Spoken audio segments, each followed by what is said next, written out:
I was 15 years old when I watched my first foreign film. I didn't really have too many expectations going into it, just that the language would be different and the social customs of the actors would be unique. While I was watching it, my eyes kept moving swiftly between the subtitles towards the bottom of the screen and the actor who was speaking. I wanted to see their faces and know what they were talking about at the same time, so my eyes just kept moving up and down. I was 15 years old when I watched my first foreign TV show. I genuinely believed that I was going to hate it. I didn't even know what they were saying without the subtitles, and their way of speaking was completely different from mine, so how was I supposed to understand and pick up on their social cues and customs? I was 15 years old when I listened to and watched my first foreign music video. I had absolutely no idea what the artists were saying, but the music video captured my attention with its aesthetic visuals, and the beat actually created a sense of serotonin in my brain. Later, I searched up the translation to the lyrics and was amazed by how powerful the lyrics actually were and the true meaning behind the song. After being introduced to this new aura of film and music, I kept wondering to myself, how did I not know about this before? And why didn't I ever try it out? I knew the answer to the first question. I had always known of other cultures' entertainment industries, like their TV shows, music, and their movies, but I always just stuck to American culture. Why would I watch a film or listen to music I know nothing about when I already have so many movies and so much music that fill up my daily commercials and my life? I was 15 years old when I first experienced foreign cultures. I'm 15 years old right now. I'm Indian American. I was born in India and moved to the US when I was 3 years old. I grew up with both Indian and American cultures, but I wouldn't consider the Indian part of me to be foreign since it's what I was born with and still experience to this day.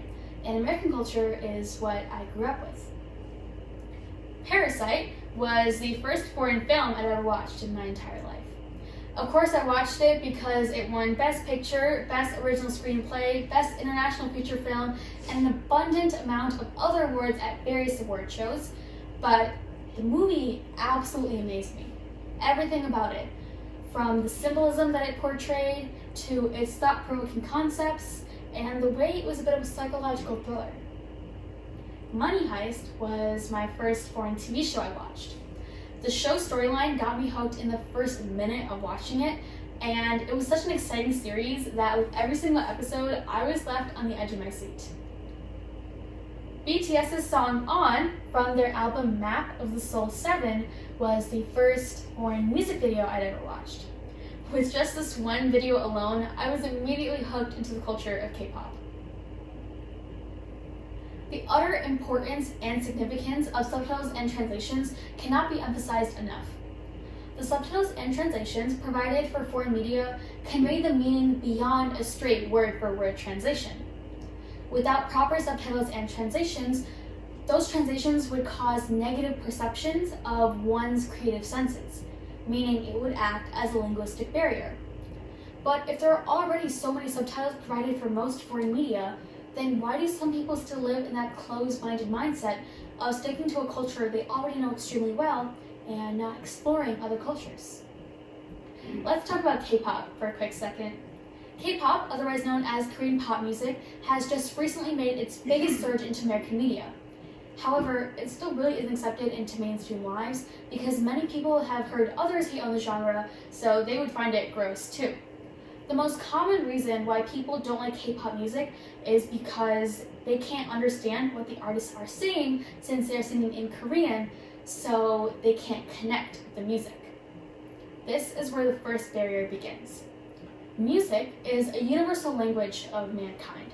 It is a form of communication that has the ability to transcend space and time, touching the hearts of people worldwide. With just one beat, one note, or one melody, a roller coaster of emotions can be transmitted from one soul to the next. The word music itself really is just an expression. With it, you can experience feelings that you can't get anywhere else. Even if you don't understand the language, you can still love the music. It's a little reminder that there's something else beside us in this universe. an existing harmonic connection between all living beings. Now, this doesn't just pertain with K-pop, since every human culture has music just as each has language.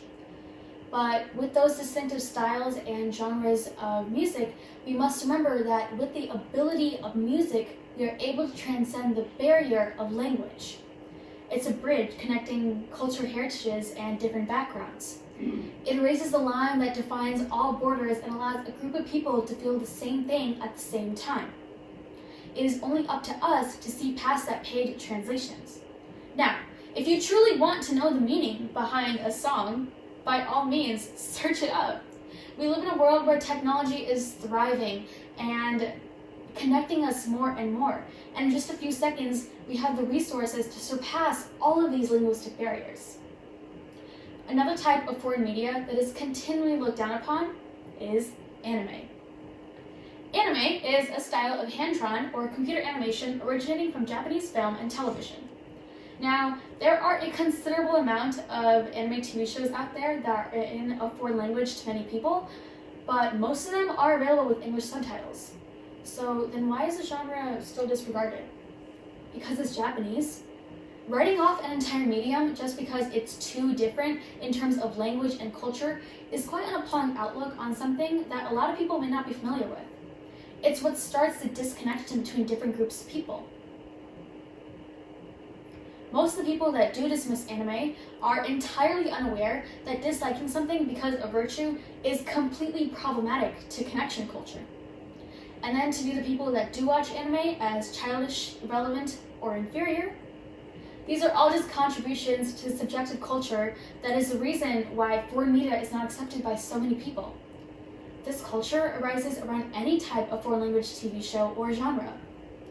In all matters, our perception of something is just a subjective image of the objective world, meaning that everything we experience in life attributes to our own personal tastes, feelings, and opinions.